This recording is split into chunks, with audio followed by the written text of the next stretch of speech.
Abraham lalpa in tukjokna pathian hilti theina ahu bi kan sanchu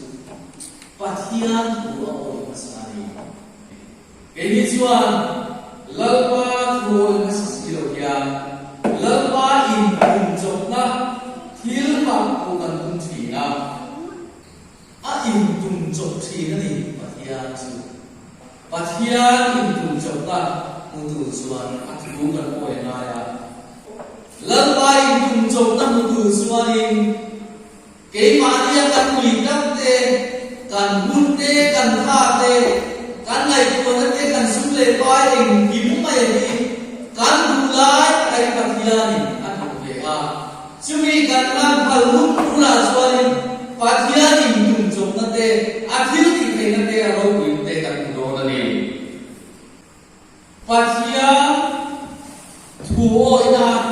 Chan ko ma ke kan pe na hian ani lalpai in chok na chu lo lan chi ni in eng chui mit bui pe ro se mo asan ba e lo tum sia hian ong sia lo ni asan ba e tum riot kha ni kong ro sto pathian tu kan oi na mun le kan se so na mun ya mi kuwa e ka lo so so mai ti ni ko sanin na kan kuwa BKSP na kan kuwa BNP na kan kuwa TKP na kan kuwa kan pun lo pe te ka kan pi ria we